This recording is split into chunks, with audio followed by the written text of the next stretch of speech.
Welcome, everyone, to the PFF Fantasy Podcast. I'm Jon Macri, and I am joined, as always, by the great Nic Bodiford. And it is the Fantasy Football Playoff edition of the show this week. Nick, start-sit decisions don't get any more stressful than this. Everyone that is in the playoffs is stressing over their lineup decisions. So hopefully we can help the good folks out in any kind of way to secure that fantasy championship. But how are you doing? You ready to do this thing? I'm ready to do this thing. All right, man, let's do it. So, yeah, our usual play-by-play here of QB streamers and wide receiver cornerback matchups, man zone data, a couple names picked out of Nate's start-sit article as well. All of these are in article form over on PFF.com. You can check that out now with a PFF Plus subscription. You'll get access to that as well as all the live grades, snap counts, all of our tools and rankings as well. So make sure you utilize that stuff, especially at this time of year in the fantasy playoffs. But with all that said, Nick, let's get into our QB streamers of the week. Who do you got as the first option for week 15? Yeah, Geno Smith, our third co-host at this point, just with the steady 54% rostership rate or whatever, facing the Green Bay Packers. What I like about this one mostly is, or the dynamic that I like more than any other dynamic, is the offense versus offense aspect. So Seattle, among NFL teams in weeks 10 through 14, ties for 14th in EPA per play and explosive pass play rate, while Green Bay's offense ranks third and first, respectively. The game's 47.0 point over-under ties for week 15's fourth highest. I think this will be just a classic back-and-forth pass-heavy affair. As for Geno specifically, 9th in big-time throw rate, 9th in adjusted completion rate, 5th in big-time throws. What we need is his efficiency metrics have been here all year. There have been a few letdowns in that he finishes like QB 10 to 14 range, but I think that's mostly just volume. And also Seattle's defense has really been killing it. But in a matchup like this where we have two efficient offenses, the Green Bay's ground game has been a big factor here, but I think this is just going to be a high-scoring affair. I want the guy who's throwing the ball to DK Metcalf, wide receiver one, Jackson Smith and Jigba. So I like Geno Smith here as a streaming QB1 for the 5th time this season. Thank you to everyone who just leaves him sitting in free agency.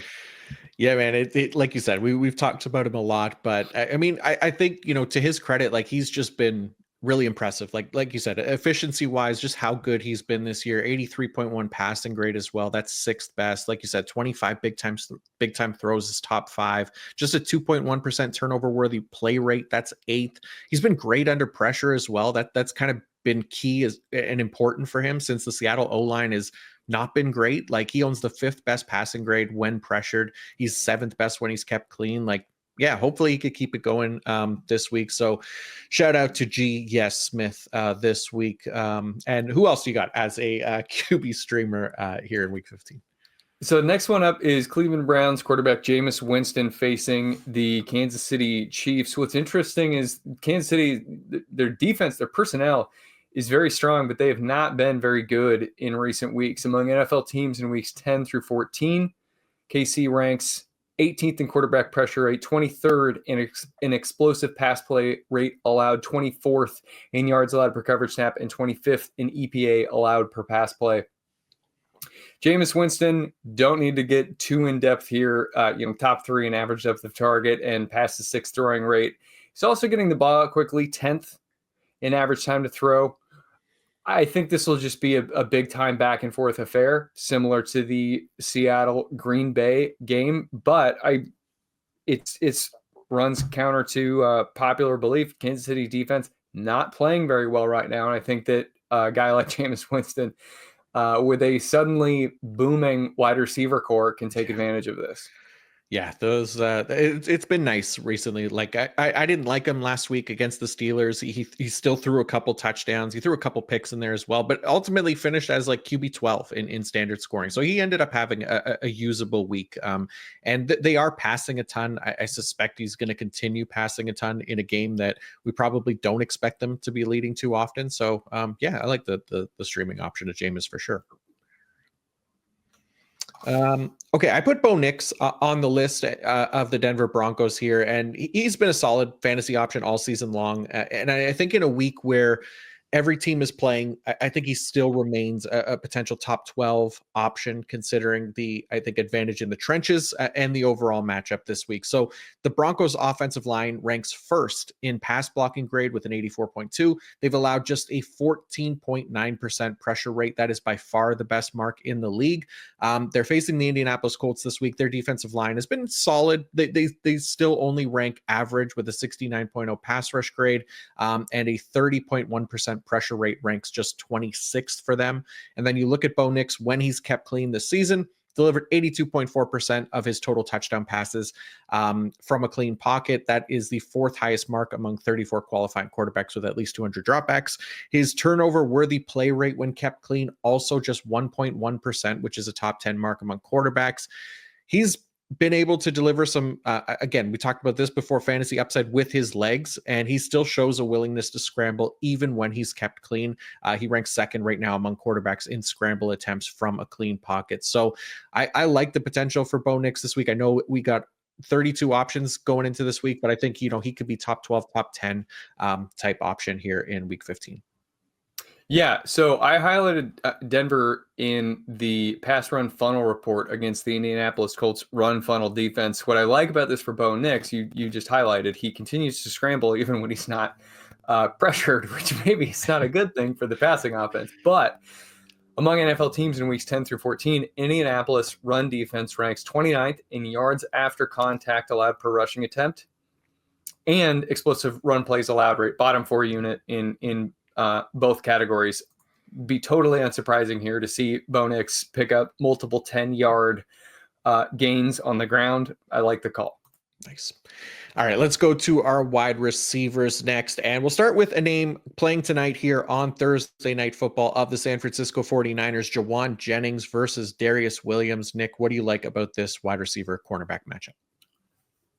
So Jauan Jennings, he is his pre-snap deployment is a lot of fun, basically 28% to 35.8% across all three positions. So he'll have access to the full cornerback core. Darius Williams is the number one cornerback in Los Angeles, but I wanted to highlight this because I think that even going against the top coverage defender, Jennings is going to have opportunities to put up big time points. Among 65 NFL cornerbacks with at least 220 perimeter coverage snaps, Darius Williams grades out as the 48th best cornerback, ranks 24th in targeted rate, 54th in catch rate allowed, 50th in yards allowed per coverage snap, 61st in explosive pass plays allowed rate, and 50th in open target rate. He is not very good. Meanwhile, Jauan Jennings continues to produce as a top 24 wide receiver. Anytime that Brock Purdy is under center, I think he's going to continue that this week with little issue. In the article, I highlighted where he's earning targets. He is the guy over the center of the field.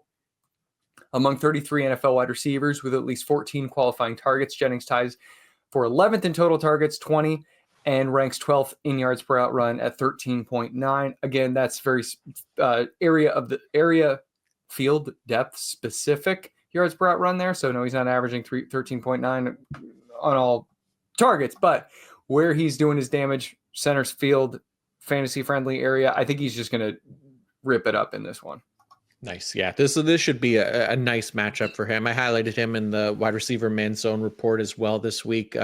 He is far and away the 49ers leader in fantasy points per route run against zone, and he ranks 6th overall among all wide receivers who have run at least 100 routes in that regard.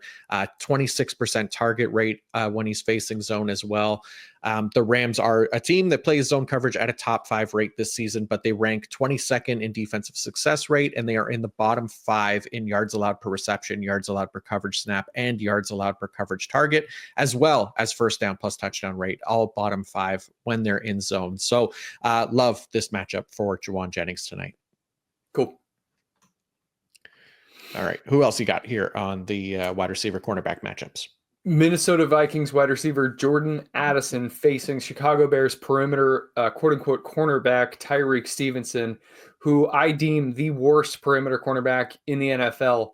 Aside from his gaffes a la, or as you know, example, the fail Mary attempt, and 2 weeks ago tripping Jamison Williams, the best defense we've seen from him all season.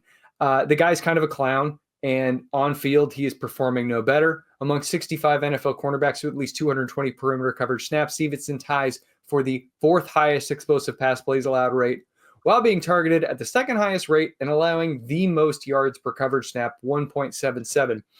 I think that Addison is probably going to take 60 or more percent of his snaps against Stevenson, because we can safely expect the Bears to assign shadow coverage to Justin Jefferson with Jalen Johnson.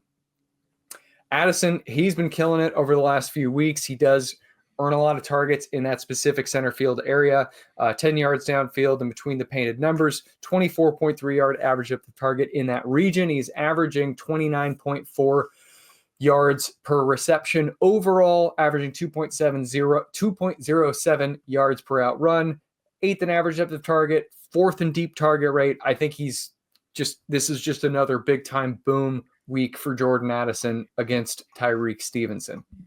Yeah, I mean, I wouldn't be surprised if Stevenson doesn't make it through the entire game again. The Bears have been, I think, pretty frustrated with him and kind of taking him in and out of the game, getting Terrell Smith some reps as well, just because, like you said, Stevenson's been poor. And I covered Jefferson and Addison both in the man zone report as well. I think they're both in line for a huge week. They're both top 20 in fantasy points per route run versus zone.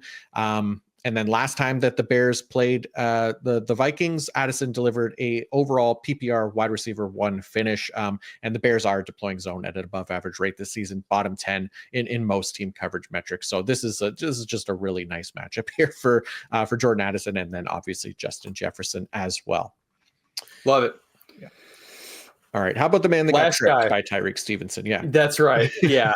Detroit Lions wide receiver Jamison Williams facing Jamarcus Ingram, backup cornerback for the Buffalo Bills. Buffalo came out of their last game fairly banged up. So we're going to have to see how all of these injuries shake out, but they lost a defensive lineman. They likely lost safety Taylor Rapp, and most importantly, Rasul Douglas. I've got a link in here detailing all of the injuries. So if you're interested, you go check it out. I've linked by shout out to Banged Up Bills, who does excellent injury work for the Buffalo Bills. But what this means is very likely Jamison is going to be running at least a plurality of snaps against backup cornerback Jamarcus Ingram, who none of us have heard of, but he ties for 12th worst in yards allowed per coverage snap, 9th worst in open target rate, and 2nd worst in explosive pass plays allowed rate among 134 NFL quarterbacks with at least 85 coverage snaps. Meanwhile, Jamison Williams is a big play machine freak show who's fully broken out this year. Kudos to him, averaging 2.20 yards per out run. That is 11th among 65 NFL wide receivers with at least 280 receiving snaps. He's 1st in yards after the catch per reception, 22nd in average depth of target. These are extremely impressive numbers because he is producing after the catch despite earning targets way downfield. Last time we saw a guy like this was A.J. Brown. I'm not saying that they are the same type of player, but they are doing similar things. Very into Jamison Williams this week. Totally think that he has a top 12 finish within his range of outcomes. I like it. Okay, I wanted to include one of the bigger names here, but somebody that has been, I think, fairly quiet over the latter half of this season. That's Drake London of the Atlanta Falcons. He ranks as currently the PPR wide receiver 32 from weeks 8 to 14. So there's a chance fantasy managers may be a little bit frustrated with the lower outputs from London during this stretch, especially when compared to the first 7 games of the year when he ranked as the PPR wide receiver 3. But I do think this week offers some more optimism. So looking at first the matchup in the trenches here for Atlanta, who do own an advantage as far as their offensive line versus the Raiders defensive line, which has been poor at creating pressure. Even Max Crosby, who is having a down year as far as his pass rush metrics go. But On non-pressure dropbacks this season, Drake London owns a 28.9% target rate. That leads all Falcons wide receivers and tight ends and ranks tied for 20th among 163 qualifying wide receivers and tight ends this season. In turn, London has delivered 0.57 fantasy points per route run. That's 19th, and 166.1 fantasy points overall when there is no pressure on the play, which ranks third among the same qualifying players. So the Raiders, they also rank dead last in coverage grade as a team with a 40.0. I think Drake London, to me, probably on the fringes of a top 12 play this week. It was, again, a quiet game last week. I think he's in a great spot to bounce back. I also highlighted him in the man zone coverage report as well. The Raiders playing man and zone coverages at about average rates, but specifically against man for Drake London, he owns a 31.3% target rate and ranks 7th among 118 qualifying wide receivers in fantasy points per route run. So everything kind of lining up here. At least it looks like for a bounce back week for Drake London as more of a wide receiver one this week. I'm on board with it. I think that this is a process over recent results issue. One thing to note, the Raiders secondary, specifically the cornerback core, has been real banged up for quite some time now. I think Nate Hobbs is maybe back in the lineup here, but he didn't play last week. Yeah, he did he? No, he didn't. He didn't play last week. Okay. Yeah, so Nate Hobbs, he's still banged up. They've had issues. Jacorian Bennett, number one cornerback on the perimeter, he's on injured reserve right now. They should be able to turn it around. I am awfully curious to see if they're willing to go over to Michael Penix, but we'll see about that. Two things that popped up in the news feed here. Just wanted to mention for fantasy managers, looks like Devontae Adams was not seen practicing at the beginning of Jets practice today, and Breece Hall was doing work in the rehab area. So those are two things people, just take a long look at that, because there is a fantasy value maybe to be had in the Jets skill position core. Foreshadowing though, correcting an issue from my end, I failed to touch on the pass run funnel report when I mentioned Jawan Jennings. I like both the San Francisco 49ers passing attack and rushing offense this week against the Los Angeles Rams. Full data can be found in the piece. I provided quite a bit here, but the long story short is, at this point, Los Angeles, one of the few teams that is both a true pass and run funnel. They are performing poorly in all areas. Their pass rush, we talked about this a few weeks ago, their pass rush was showing out after their bye week, but they had the benefit of facing a few sort of softer offensive lines. I thought they might struggle a little bit once they started facing more robust units. And they're still a respectable, like mid-tier pass rush, but they are no longer doing what they were doing when they had those plus matchups. So if we can get some improved health here, which we may not be able to for San Francisco's offensive line, I assume Trent Williams is still out, but maybe Aaron Banks is back. I don't know. I do like this matchup overall for San Francisco's offense. Nice. Yeah, no, I'm with you. I think that's a good call. And yeah, Trent Williams, he is out, but even still, like it's a positive matchup here for those guys. But I got a few names at wide receiver here, just like quick hitters from the wide receiver man zone report. And the first one I put was Josh Downs of the Indianapolis Colts. So he has a real chance to return this week. He was a limited participant on Wednesday. He is back at practice again today. So if he's in the lineup, which I'm assuming he is at this point, he's in a really nice spot to produce. So he's going to be facing the Denver Broncos, who run man coverage at a very high clip, but they rank 30th in defensive success rate, and they have allowed the highest completion rate and the 6th highest first down plus touchdown rate while they're in man coverage. Josh Downs against man coverage owns a pretty strong 24% target rate and ranks 14th in fantasy points per route run. So he's definitely found some success there.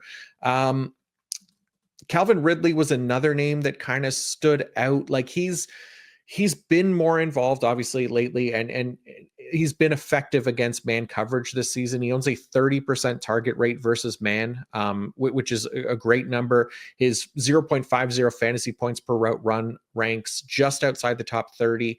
But I think he still should be a fine starting matchup against the Bengals, who do play man and zone coverage at league average rates this season. They rank 27th in team coverage grade while they're in zone, 13th while in man. So, probably more of kind of a flex play, Calvin Ridley, but I don't mind it. We'll see what happens with Will Levis as well if he's fully healthy. But the last name that I put stands out as a potential deep league option. That's Devon Vele of the Denver Broncos. This is really deep here because he's facing a zone heavy defense here in Indianapolis, who have allowed a 40% first down plus touchdown rate, 7.29 yards per coverage snap, 8.8 yards per coverage target when they're in zone. All of those are bottom 10 looks. So Vele is the Broncos leader in target rate when they're facing zone coverage. He ranks 17th in the NFL in fantasy points per route run versus zone coverage. So he's had like some wide receiver 2, wide receiver 3 weeks here recently. He was quiet last week, obviously, but don't mind the matchup here at all in week 15. Again, for more deep leagues, basically. All right, let's go to the wide receiver sits now from the wide receiver cornerback matchup article. Nick, who is first up on the sit list? Yeah, Pittsburgh Steelers, shifty little man, Calvin Austin the third. So last week, George Pickens was out, strained his hamstring in Friday's practice. Unsurprisingly, was not able to play. I don't understand the Sunday morning optimism there, but it's revealed to be a grade 2 hamstring strain from an MRI.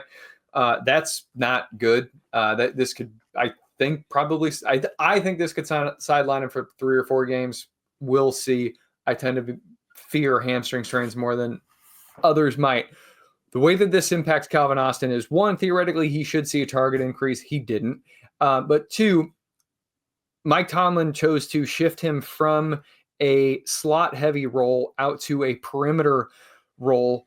I don't understand the thought process here, but with George Pickens again expected to miss time, this makes Calvin Austin's primary coverage foe Quinyon Mitchell, Philadelphia Eagles breakout rookie cornerback. And if Austin were to go back into the slot for this one, he has to go face Cooper DeJean. We've talked ad nauseum about these two guys because they are absolute studs. But in terms of Quinyon Mitchell, the guy is 8th in PFF coverage grade, 18th in success rate, 14th in targeted rate, 4th in forced in completion rate, 12th in yards allowed per coverage snap, and 8th in explosive pass plays allowed rate. Calvin Austin, no matter which way you cut it, among 33 NFL slot receivers with at least 150 slot receiving snaps, he is 25th in target rate, 14th in yards per out run, and among 97 NFL perimeter quarterbacks with perimeter wide receivers with at least 100 perimeter receiving snaps, he is 65th in target rate and 57th in yards per out run.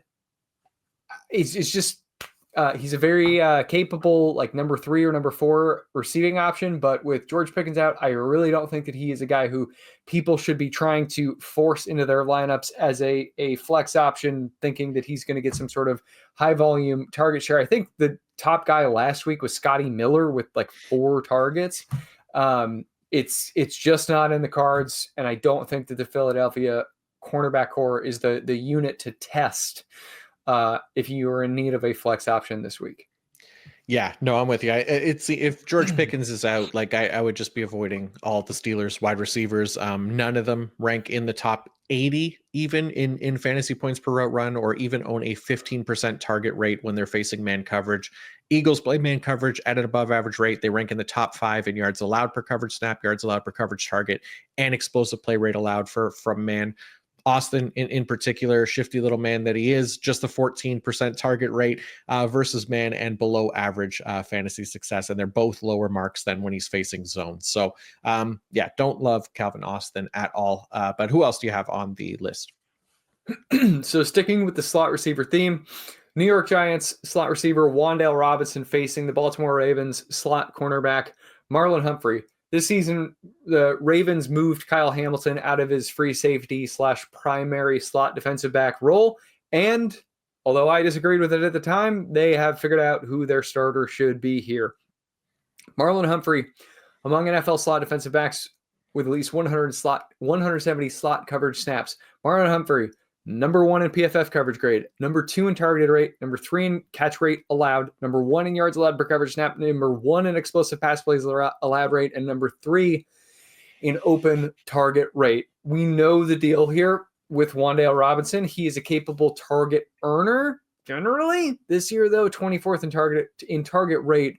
He's not a very efficient yardage producer, though, 28th in yards per out run and 31st in average depth of target. Not a good matchup for Wan'Dale. He's also catching passes from either Tommy DeVito or Drew Lock. I think it's Lock who's the starter this week. I think it's DeVito. Neither one. Yeah. Oh, it is DeVito? Okay. I think, yeah, because Locke is hurt or something like that. Yeah. Okay. Neither one does a whole lot. Tommy DeVito is, contrary to popular belief, Tommy DeVito is a better player than Drew Lock is, or at least the data bears that out. I'm still not heartened by him being under center for this matchup. Yeah, no, Drew Lock was absolutely terrible last week. Yeah, so I mean, I imagine Tommy DeVito will be some kind of upgrade, but I don't think it's enough here to be testing this Ravens defense right now. We'll talk about them a little bit later, but like you said, they've shifted things around and their defense has been much better for it. So we'll talk about that when we get to the defense special team streamers. All right, last name on the wide receiver cornerback matchup article, Nick. You have Demario Douglas as a player to avoid this week going against the Arizona Cardinals.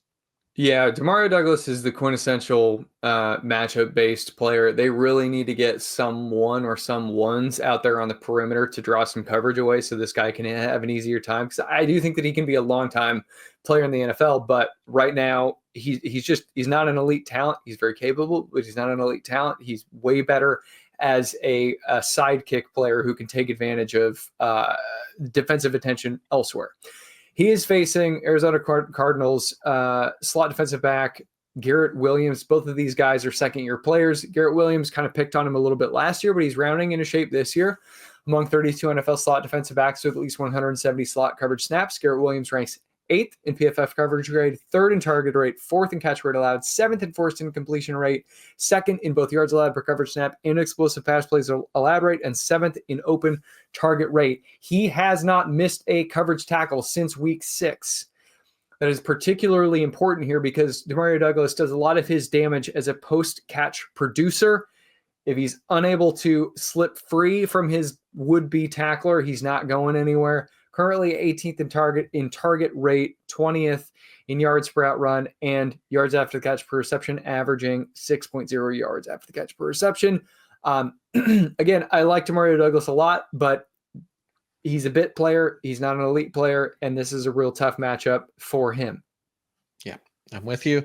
Okay, got a few quick hitters here from the wide receivers man zone report here, but players that kind of stood out as ones that I'm tempering expectations for this week. And the first one was hard for me because I love Khalil Shakir of the Buffalo Bills. We highlighted him last week as a start in a nice zone heavy matchup. He delivered for us, but because he's been the Bills' go-to option versus zone coverages, but that hasn't been the case against man coverage. So he's seen close to a 12 percentage point drop off in target rate. So from 29% to 17%, which has led to slightly less fantasy success when he's facing man. And they are facing the Detroit Lions this week, who play man coverage at the highest rate in the NFL. They rank in the top 3 in first down plus touchdown rate allowed and defensive success rate when they're in man. So Shakir might be a player to avoid this week in a difficult matchup. I liked him as kind of a wide receiver too last week.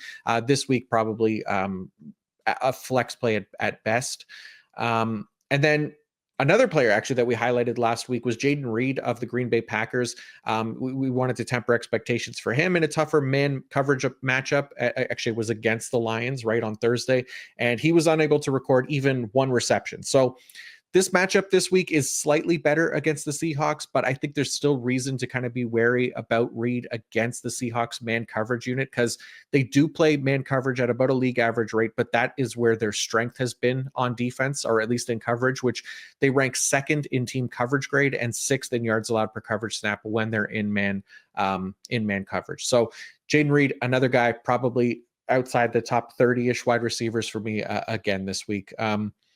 And then the last name, I don't know if Ladd McConkey's going to play. So maybe this is not really worth it, but he's been excellent against man coverage this season. He has not been as successful against zone coverage. He's still been fine in that regard, but I am tempering expectations a little bit for Ladd McConkey if he plays, both due to the combination of coming off injury and a tough kind of zone heavy matchup against the Buccaneers, who run zone coverage at a top 10 rate this season, and they rank in the top 10 in yards allowed per coverage snap, first down plus touchdown rate allowed, and explosive play rate allowed. So just kind of, I don't know. I think probably wide receiver 2-3 fringe option for me this week for McConkey, but I still like him, just not as much as I normally would, just because there's a lot more zone that he's going to face this week. Yeah, fair. Tough to get to bet against talent, but this is banged up talent, and it's a subpar matchup. Yeah. I'm with you. So, okay, let's go on to the other positions. But before we do, I want to give a shout out to our friends Fabric by Gerber Life. As parents, we do everything we can to set our kids up for a successful future, academics, team sports, college admissions. But what about getting started financially when they're out on their own? Fabric makes it easy for you to set up an investment account for your child now that grows with them and helps prepare for their financial future. Funds can be used for nearly anything, benefiting your child from tuition and books to summer camps and after school activities. And when they're adults, they can use the funds for their first home, new car, or even to start a business. It's all online, and setting up an account could take you just 5 minutes. Get started investing with as little as $1 a day. Then manage your child's account and monitor their investments right from your phone. There are no contribution limits, multiple tax advantages, and they're SIPC insured up to $500,000, plus no commission fees and just a low, flat monthly maintenance fee. You can share your child's unique gifting link with family and friends. So instead of gifting them things they'll outgrow for birthdays and special occasions, they can help grow your child's investment instead. Fabric has partnered with Gerber Life, trusted by millions of families like yours for over 50 years. Join the thousands of parents who trust Fabric to help protect their family. Start investing in your child today at meetfabric.com/fantasy. That's meetfabric.com/fantasy. MEET fabric.com/fantasy. This is a paid promotion for the Fabric UGMA product and not for investment advisory services. Portfolios managed by Fort Washington Investment Advisors Inc. Custodial services provided by Apex Clearing Corporation. All investing is subject to risk. Terms apply. Learn more at meetfabric.com. Okay. Running backs. Running backs to start is where we'll go here. And I want to highlight Rico Dowdle, who he's been really good lately. And I think he's going to keep that going here this week. So looking at the O-line, D-line matchup article for Rico Dowdle's matchup this week, and looking at the Cowboys offensive line, they rank 12th in run blocking grade. 12th in run blocking grade this season. The Panthers defensive line, though, ranks first run defense grade with a 37.9, and they are allowing 1.9 rushing yards before contact per attempt. That is tied for the worst mark in the league. Then you look at Rico Dowdle. When given at least one rushing yard before contact per attempt, he is averaging 7 yards per carry, which ranks 11th among 26 qualifying running backs. His 91.2 rushing grade in those situations also ranks 11th among the same qualifying running backs. Over the past 6 games, since Cooper Rush has taken over for Dak Prescott, Dowdle is averaging 15.5 carries per game and 2.8 receptions per game. Those are great opportunity numbers for a running back. So the Panthers also, for what it's worth, they're allowing the most fantasy points per game to opposing running backs this season. I think we could potentially look at another close to RB1 type week for Rico Dowdle here. How are you feeling about it?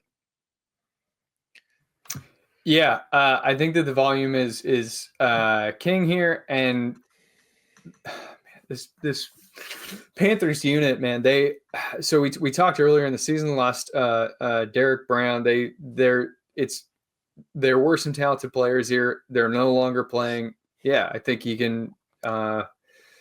It's uncomfortable suggesting Rico Dowdle is an RB1, but I get it. I'll probably try to get him at like RB12. But yeah, good for him. Rico.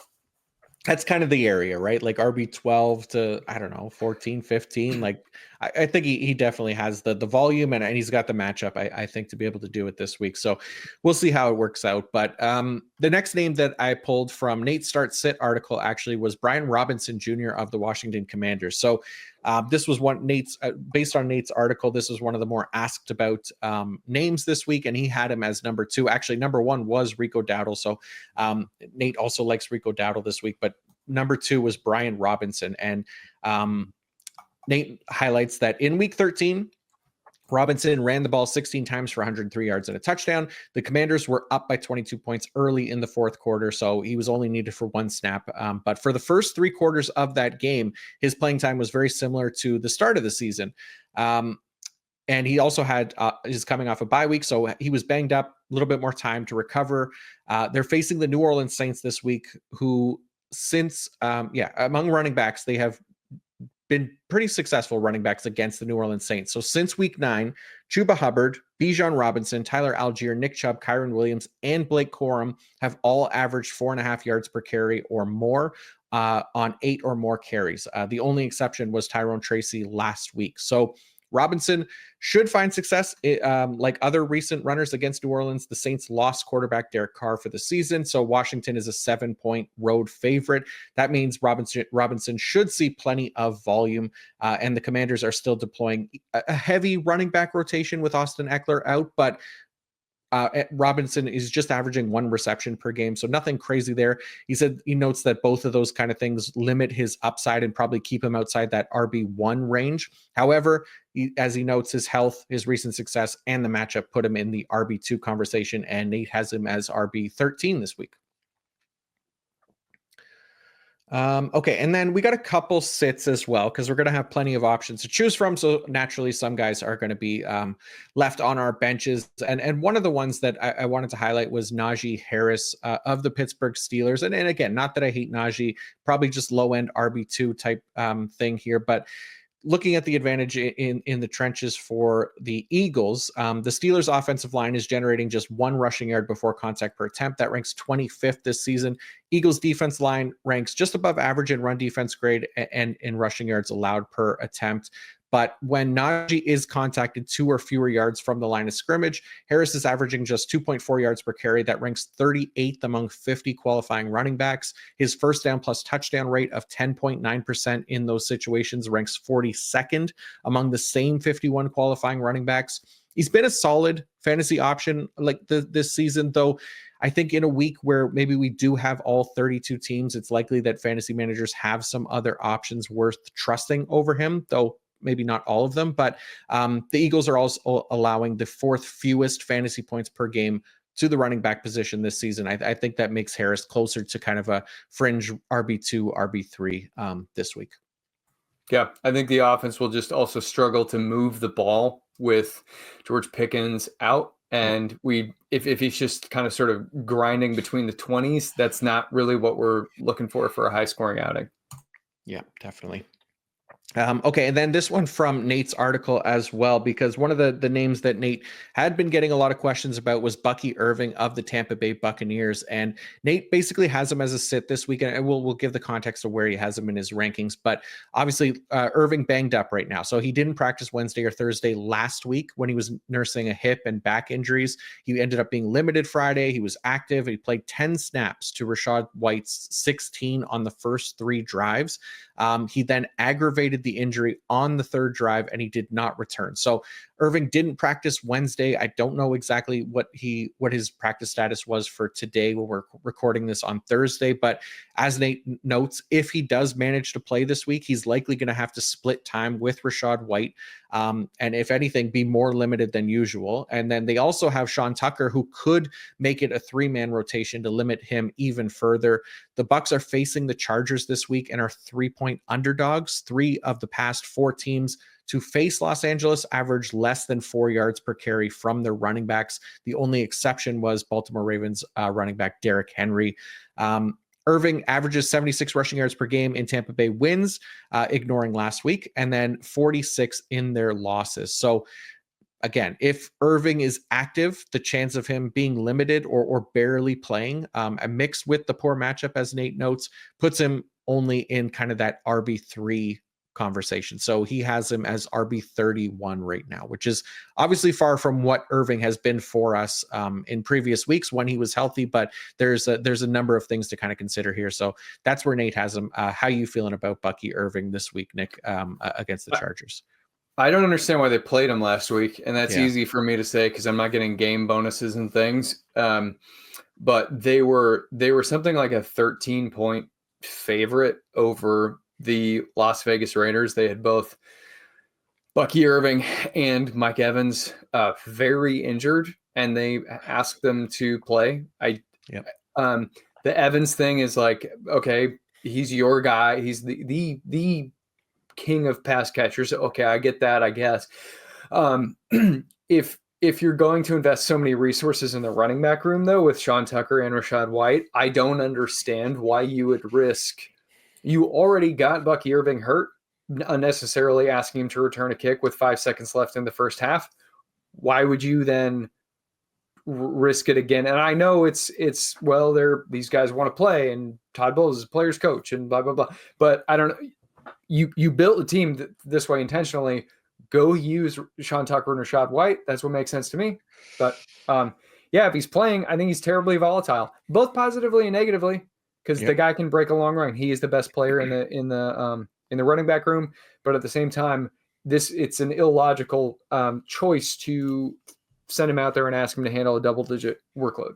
Yeah, no, you're right. It's really frustrating, right? And it was probably frustrating for fantasy managers who had to put him in and only get whatever it was, 2.5 points or something like that. So, it's a frustrating situation. I would hope that they just don't play him this week and give him the break. And hopefully that makes things a little bit clearer for us too, because if you got Rachaad White, you could potentially put him in there. It muddies things up with Irving, and then just giving him some rest too, so that he can get healthy. But if he is playing, I would be tempering expectations quite a bit for him. All right, Nick, let's get into some interesting waiver wire type discussion for some players that are pretty widely available, or at least maybe that we had to pick up off waiver wires this week. And one of the ones, I know I ended up picking up Stone Smart, tight end for the Los Angeles Chargers, in a few leagues. So you got to help me out here, because Will Dissly is likely to miss a couple of weeks.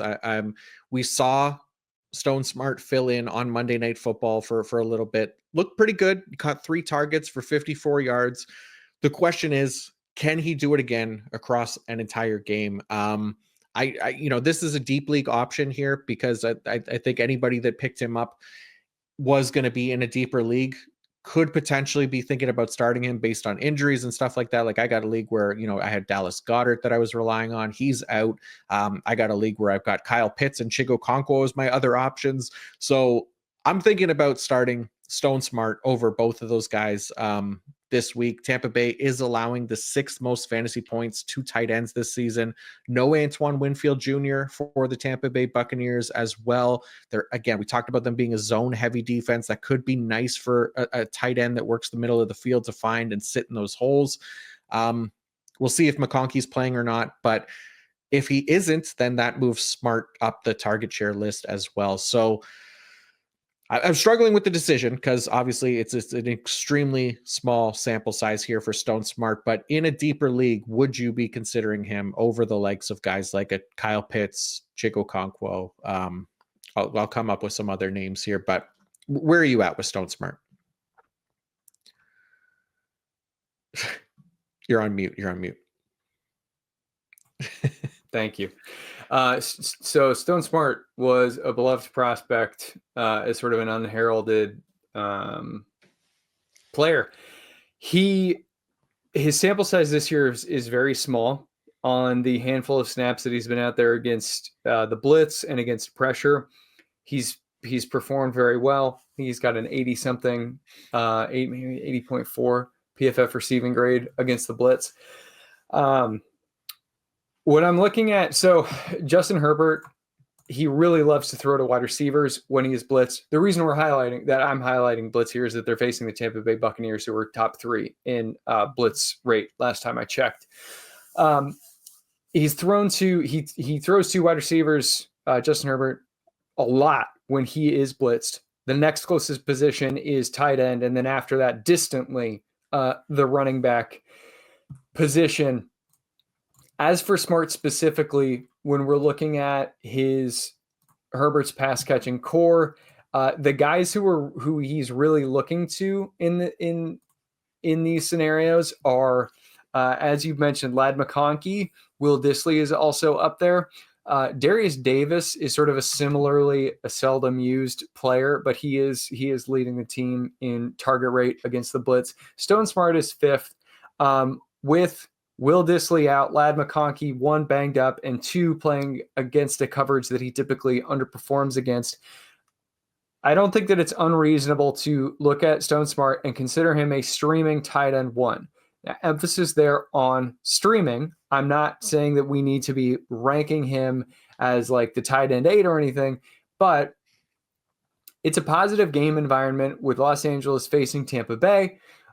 We like the blitz dynamic. We like Justin Herbert a lot. He is dealing with a leg contusion, and he also it was funny, or not funny, but he sprained his ankle. And I remember watching, and I won't say where I sent the message, but on a Slack channel, I went, "Oh, that looks like a high ankle sprain," because it was an eversion mechanism. There's no mention in the press for 2 days or whatever. And then Jim Harbaugh goes, "Yeah, he sprained his ankle." So props to me. I'm a doctor. Hi, everybody. Hi, Dr. Nick. Hi, everybody. He's playing a little bit banged up. I think that he's going to be looking for his big-bodied targets against a defense who's going to send 5 and 6 rushers frequently. All of this is to say, Stone Smart, I think the process is right for streaming him as a tight end 1. Does that mean that you and I are going to go big-time gamble on him and tell you, dear listener, that he's going to finish as a top 5 tight end? No, we're not going to do that. But if you're in a bad position, I don't think that it's unreasonable. And for a player like Kyle Pitts, who he's facing, it's Las Vegas, right? Yeah. Yeah. So one of the stronger areas of this team, Las Vegas is down one of their starting safeties, but Trevin Merrick is a good, strong safety. Robert Spillane, good linebacker. Divine Diablo. And Kyle Pitts, catching passes from Kirk Cousins. I don't know. I think that the way that the fantasy industry would approach this is, no, you start Kyle Pitts because you start your talented players over the backups. But I don't know, if you're a fearless player and you're willing to look at a matchup or look at a situation and go, this is a more desirable situation, I think that you should be fine starting Stone Smart. I know what I'm saying is very qualified support for the guy, but that's what it is. We're at this point where if you're willing to start him, if you're willing to just trust the matchup, then I think that it's fine. But you have to go accept that you're starting someone who is a fill-in starter. You're doing it because the defense is facilitating the outcome because the quarterback is injured. It's just a lot of factors.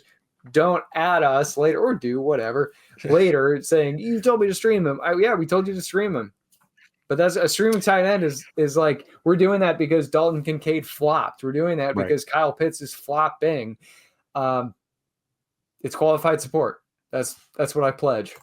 Yeah, no, I mean, if anybody wants to get frustrated by, starting Stone Smart over Kyle Pitts, I'll go down with the ship because I'm going to be doing it this week. I'm putting Stone Smart in over Kyle Pitts. Call it fearless, call it frustrated, call it whatever. But I mean, the usage too with Kyle Pitts has been another part of the frustration here, right? Like, he's not nearly on the field as much as we'd like him to be. Kirk Cousins isn't even looking in his direction. Like, that's another part of the reason why I would like to see if a quarterback changes anything. But we've been saying that for a few years now with Kyle Pitts. And, Kirk Cousins was supposed to be the chosen one, but he let us down here. So, yeah, part of it is probably Kyle Pitts as well. So I'm going with Stone Smart this week over the Kyle Pitts of the world, but potentially over like a Freiermuth or a Dalton Kincaid. Like you said, Dalton Kincaid, not 100% healthy.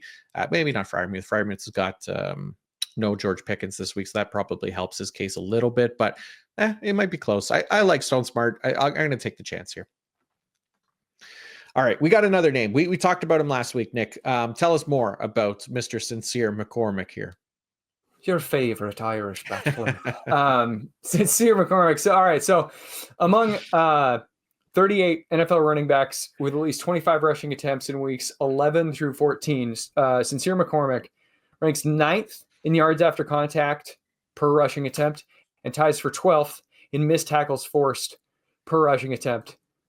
Those are both stable metrics. We like that a lot. For more volatile metrics, still doing well. 4th overall in yards per carry, 5.5.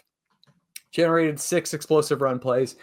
McCormick was a really productive college rusher, and he was a guy who the dynasty industry was into. I think the read on him, or the story on him, was that he didn't test very well at the combine. And it is fair to kind of ding a running back for that, because athleticism does tend to factor in more at the running back position than it does at the wide receiver position. But all the same, the guy can play the game. He was anointed as the starter moving forward. It took them way too freaking long to do that. But they did say it, that no matter Alexander Madison's health, Sincere McCormick is the starter. Zamir White, not that he was doing anything or that any of us should ever have been in on him, but Zamir White is now on injured reserve. I think Sincere McCormick, depending on your roster build, you can start him as a running back too. Not calling him that with 32 teams active, but I think you can start him as a running back too. Certainly a flex option. Yeah, I mean, I was on the fence about him last week, but I mean, I don't think there's reason to be on the fence anymore. Like, we've seen, strong usage now, strong production, a couple games in a row. Yeah, he's probably right on that fringe of RB2, right? Like, he's earned the starting job. Zamir White, Alexander Madison are awful. Coaching staff seems to believe in him now, finally. And yeah, good rushing grades, averaging the best yards per carry on the team. He's been good. That's, I mean, what more can we ask for from the Raiders running backs at this point? Just have them be good. They're going to get some decent volume in there, and hopefully that can translate to fantasy success, because it has not worked with Zamir White and Alexander Madison. So credit to them for changing it up, even if it did take a long time to do it. Okay, let's wrap it up here with some defense special team streamers of the week.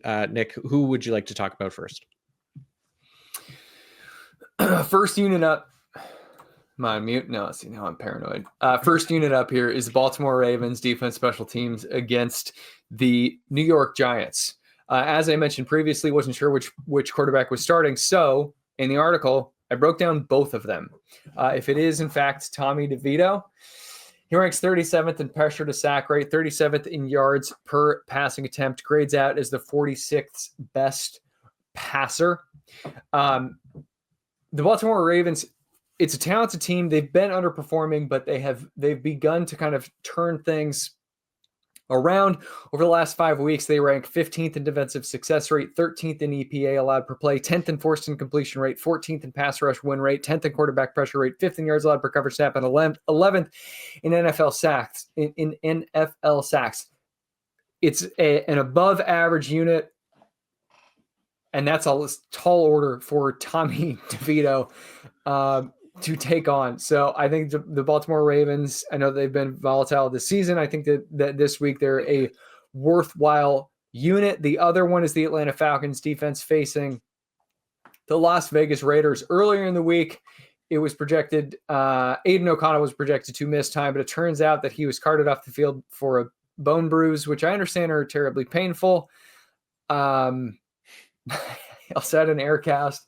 I don't know. I've broken a lot of bones, man. Aiden, toughen up a little bit, okay?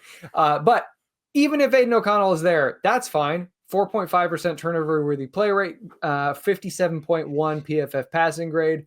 Maybe he moves the needle a little bit, but if he's unable to go or he's too soft and he gets banged up, Desmond Ridder is in, and we really want to target this guy. Among 46 NFL quarterbacks with at least 50 dropbacks, who ranks 28th in completion rate, 43rd in yards per passing attempt, 44th in turnover-worthy play rate. You get it. Atlanta Falcons defense, not very good, but pass rush ties for 12th highest blitz rate, 20th in quarterback pressure rate. And we've talked earlier this season about how their safety unit is very good. I think Jesse Bates can kind of will his team to doing positive things here. The coverage unit overall ranks 18th in forced incompletion rate, and the safety unit ranks 4th in forced incompletion rate at 18.2%. I think Atlanta, if you're in a tough spot, you can stream them. I'll probably rank them maybe as the 10th best defense. The thing, I talked about this ad nauseum. What you're looking for is not reliability or holding teams to low point totals, although that is helpful. What you're looking for is the unit that has a chance to pick off passes or force strip sacks. I think that's the case here, particularly with Desmond Ridder, but certainly with Aiden O'Connell at the helm.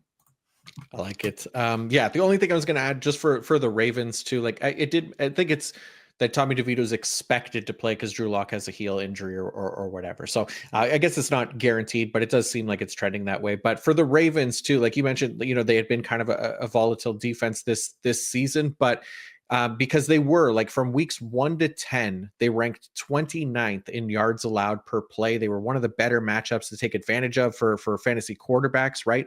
But then from weeks 11 since week 11, they've really moved things around in their defense. So they've moved Kyle Hamilton to more of a deep safety role. They moved Marlon Humphrey to the slot. They benched Marcus Williams and Eddie Jackson. They brought in Ardarius Washington as a starter. They also demoted Trenton Simpson at linebacker.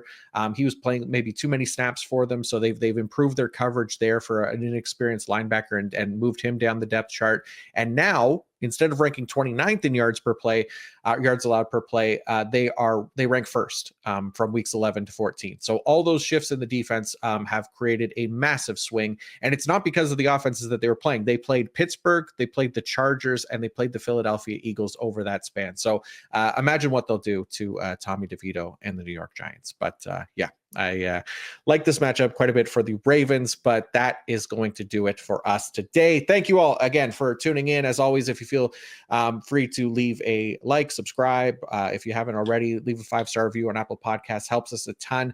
Nick, big thank you to you as well for doing this with me all the time. And before you go, please remind everybody what you have going on at pff.com this week. Quarterback defense streamers on Tuesday, pass run funnel report on Wednesday, wide receiver cornerback matchups on Thursday. Let's go. So, wide receiver man zone coverage report also out on the website right now. O-line, D-line matchup article will be out on Friday morning. IDP fantasy report, IDP rankings article, those are out on pff.com too. You can also check out Nate's start sit article and his rankings and his recap articles all on pff.com. So good luck to everyone in round 1 of the fantasy football playoffs. Let's get hot at the right time, finish the season strong, and we will see you again next week. So until then, peace out.